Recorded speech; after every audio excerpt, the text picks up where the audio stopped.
Good question. So we can adopt what's known as a Wittgensteinian approach to semantics. What do we mean by money? Well, if it's how people use the word is the meaning. There's no sort of Platonic thing that the word money points to and that's it. It's how we use the word. And from our point of view, the money users, the new numbers are new money. We spend them, use them, that is our medium of exchange. Once somebody's borrowed them, then they start circulating in the economy. The guy who sold you the house, he gets the 100,000, he probably buys a new car with it, or he goes on holiday, or whatever.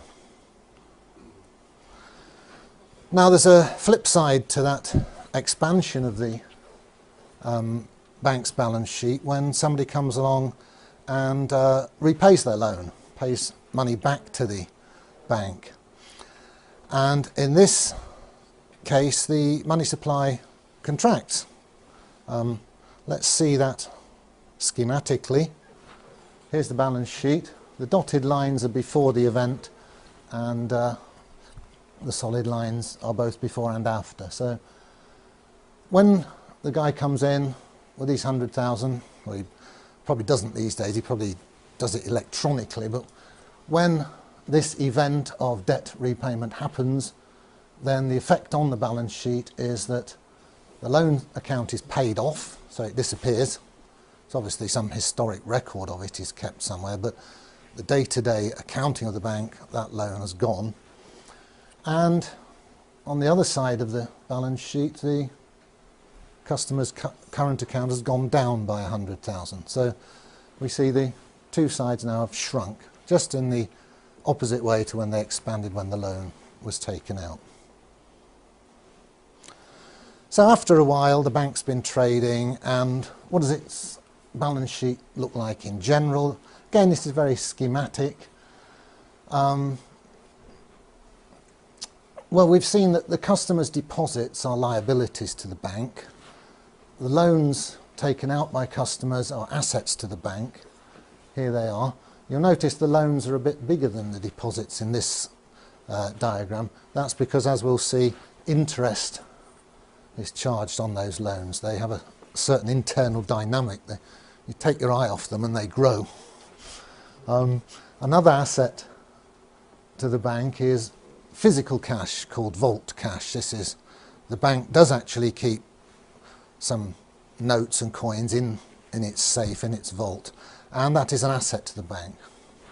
So we notice the difference between electronic money and physical money here, that whoever actually has ownership of physical cash, that's an asset to that entity, be it the bank or people outside the bank. Assets, financial assets, the banks tend to buy gilts, which are IOUs from the British government. It's a favourite asset of banks, and obviously the nice buildings that you see, and the cars and so on and so forth. And also, remember, initially the shareholders put their initial money into the account at the Bank of England, it's called their reserve account. We'll have a look at the structure of this in a bit more detail later. So that's an asset to the bank. So the bank has its money in the central bank, the Bank of England. The bank's customers have their money in the commercial bank. And on the commercial bank's balance sheet, the bank's money is an asset and the customer's deposits is a liability. Other liabilities that banks have, well, they have all the usual expenses of any business. They owe tax, they have to pay electricity bills, etc., etc. But like any business, they have this shareholder's capital account, which is a number on the liability side of their balance sheet, and it represents something quite important. It's what the shareholders would get were the bank to be wound up now. The bank would call in all its assets, pay off all its liabilities, and with any luck there'd be something left over for the shareholders to take away, because the shareholders came in at the beginning with a certain amount of money, they've traded for a while, they might want to stop trading now and walk away with some loot. So that's where it accumulates in their shareholders' capital account. So we've now seen where this electronic money comes from, how it gets into circulation, how it comes into being. And looking back, you can see that bit by bit in the past, it's all been borrowed into existence by somebody. And these people out there who, or some in here probably, who borrowed these digits into existence, got them into the banking system, they're paying interest on them. So every electronic pound going round and round the economy, some poor so-and-so somewhere is paying interest on it. So that means that if you think of the whole money supply, or you know, the electronic bulk of it, which is more or less all of it these days, then that money supply, that medium of exchange, is actually on loan to us. It has no permanence. It doesn't go round and round within the community of money users. It's lent to them by this rather strange banking system.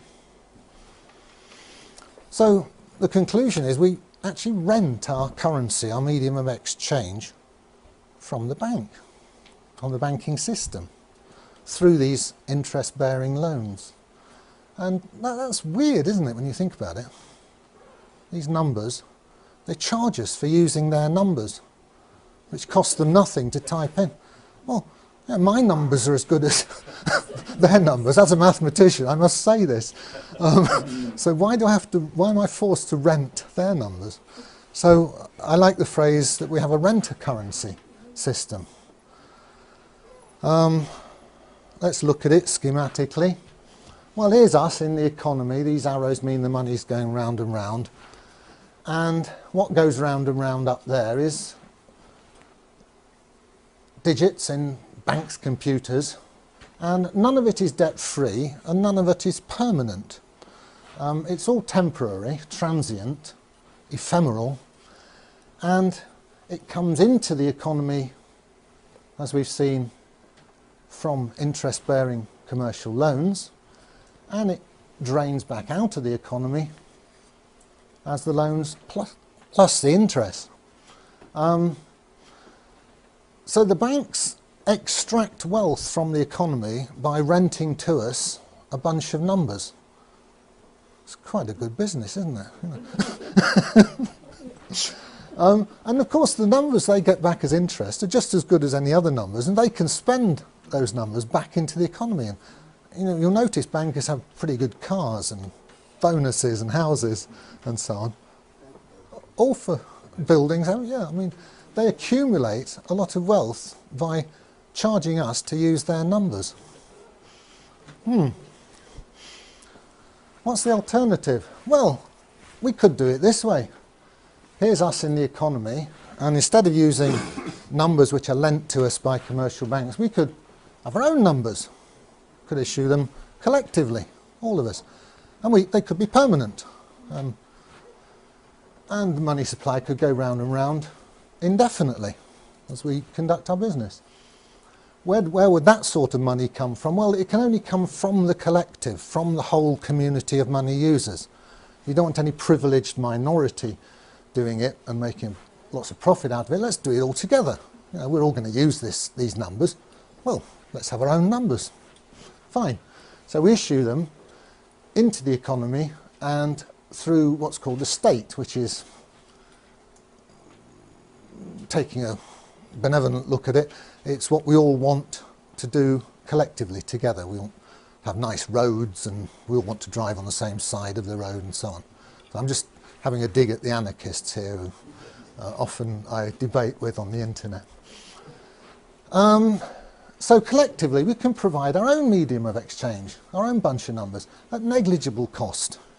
You know, you have to pay some guy to type them in, sure, but it's not a big expense. So that's the alternative which we're all working towards.